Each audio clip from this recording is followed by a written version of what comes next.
Hello class, Mr. Fino here. This is Unit 7, Lesson 1 on the geography and the settlement of Greece.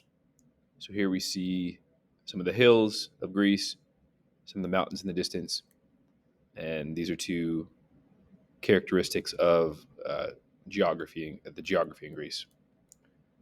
So in this section, you're going to learn how geography influenced the settlement and ways of life in ancient Greece. And here we have a topographical map of Greece. You can see the green is more the flatlands, and then the orange, reddish yellow is more mountainous. And this is all ocean or sea. So our first question we're looking at is, why were ancient Greek communities isolated?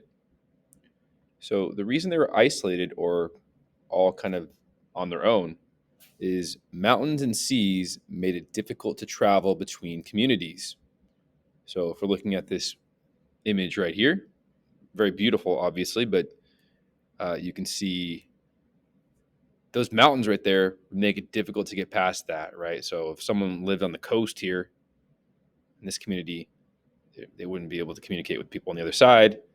And then you can see this distance from one part of Greece to the other. Maybe this is an island, maybe it's part of the peninsula, but you can see the challenges. And so there was little communication between different villages. Sometimes these communities had more communication and interactions with other peoples that came by the sea than with each other. How did Greeks travel over the rugged land? So people mostly walked, or they rode in carts that were pulled by oxen or mules. But the roads weren't great, so sharp rocks often destroyed wheels, and carts got stuck in thick mud sometimes. Only the wealthy could afford to ride on horses, so that would be nice, but only the rich could. And then inns only provided shelter. So if you're going along the main road, you could get shelter at an inn, but travelers would need to supply their own food and supplies. So often, because there was so much to carry, people would often travel in really big, slow-moving groups. So travel is slow. How did Greeks travel over the dangerous seas around Greece? So typically, travel by sea was easier than travel by land um, because there's just so much of it, and the mountains made it difficult on the land. So Greek is a peninsula surrounded by water on three sides. So you can see peninsula and water on one, two, three sides. It had the Mediterranean, has the Mediterranean to the south. Down here is the Mediterranean Sea, the Aegean Sea to the east over here, and then the Ionian Sea to the west. So there's the Mediterranean Sea, there's the Aegean Sea, and there is the Ionian Sea. How did Greeks travel over the dangerous seas a little bit more? So traveling by ship, the Greeks had a great respect for the sea. They understood that storms could drive ships off course or destroy them along the rocky shoreline like you see here. But also ships could also sink in open water. But to stay safe, Greek sailors would navigate close to shore, and then they'd make sure to sail only during daylight, and they would stop at night to anchor, so they would not sail at night. How did ancient Greece farm with little land and no major rivers? So that's a big question. This is one of the most successful civilizations, ancient civilizations that we know of, and yet very little farmland and no major rivers. So most farmers grew crops that needed less land, like grapes and olives. So here we see um, an orchard of probably olives. Um, when we think of grapes, think of like if you've ever driven through and seen what a vineyard looks like. That's what that would look like. Um, Olive oil was used for cooking soap, for cooking, making soap, and also to fuel lamps for light.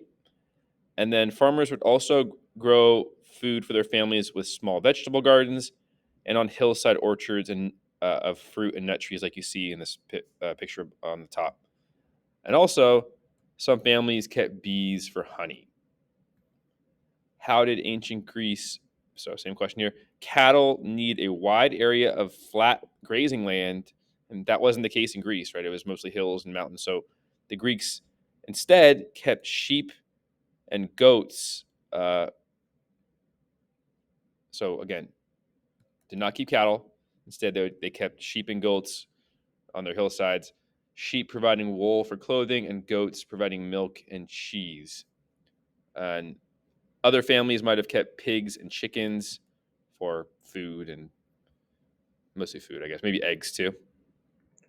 How did a lack of farmland lead to conflict? So typically, wars broke out between settlements to control more land. Right, they needed more land. War might have broken out between different villages, and some settlements look beyond the mainland for new resources, like over the sea. Right, if you don't have it where you are, you're going to go try to find it. And for the Greeks, that meant looking over the sea. So why did ancient Greece colonize other lands? So the existing farmland in Greece was not enough to feed the people. So Greeks sent people across the sea to grow food that could be shipped back home, um, which is a smart strategy. How did the Greek colonists prepare? A colonizer being, or a colonist being, someone that travels to a new land to establish a colony and then, establish a trade relationship with it. So first, they would have consulted an oracle to ask the Greek gods if they would be successful. Then, obviously, they would have gathered food and supplies. And finally, this is an interesting tradition. Um, they took a flame from their town's sacred fire. So each town had a sacred fire.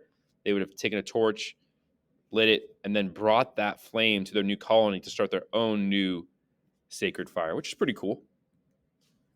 What were some of the hardships that Greek colonists faced? So, obviously, they would have faced a long sea voyage on the way.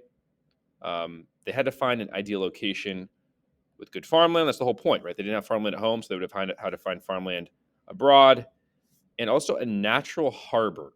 So that's just a place where it'd be easy to, dock your ships, right? So you can see here on the left, this is New York City, which is a pretty convenient natural harbor. You can see a lot of the docks and stuff. And then on the right, this is probably something that more like you'd see in Greece. And they also had to avoid areas where the local people would oppose a new colony, because they don't want to start wars and fights with people that are already there. So where did the Greeks establish colonies? So the Greeks established colonies in Asia Minor, Spain, France, Italy, Africa, and along the coast of the Black Sea. These colonies were able to spread Greek culture, and in those colonies, they enjoyed the rights of Greece, like as Greek citizens. So, for example, they could have participated in the Greek athletic games if they so choose. But you can see here, here's Asia Minor over here in modern day Turkey. You've got Italy here.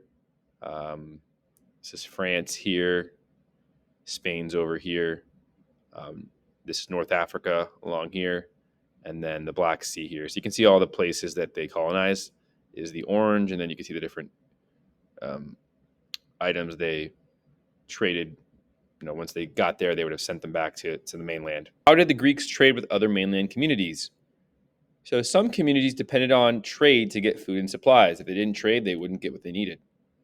So they traded with Greek city-states, Greek colonies, and others along the Mediterranean Sea. So again, here's the map. You can see, so the Greek city-states would have been within Greece itself. Colonies are the orange areas, and then also other civilizations along, in this region here along the Mediterranean Sea.